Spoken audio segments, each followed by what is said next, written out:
গ্যাসের দাম একটু বাড়ছে দেখে সমস্যা কি? গ্যাসের দাম একটু বাড়ছে তাই মানুষ কি যে করে দেখেন।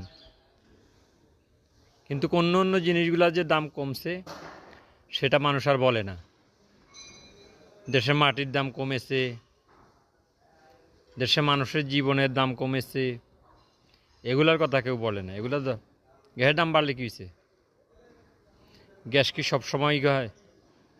এক বোতল ব্যবহার করবেন, আরেক বোতল শেষ হয়ে যাবে, অল্প সময়ের ভিতরেই শেষ হয়ে যাবে।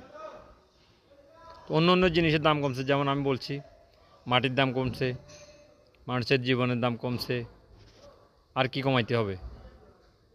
সবই তো কমলো। তারপরে আপনাকে কি শকর নাই? শকর নাই, শকর হবে কখন? আল্লাহর কাছে শকর করেন, আস্তে আস্তে আরও কমে যাবে, টেনশন করিয়েন না।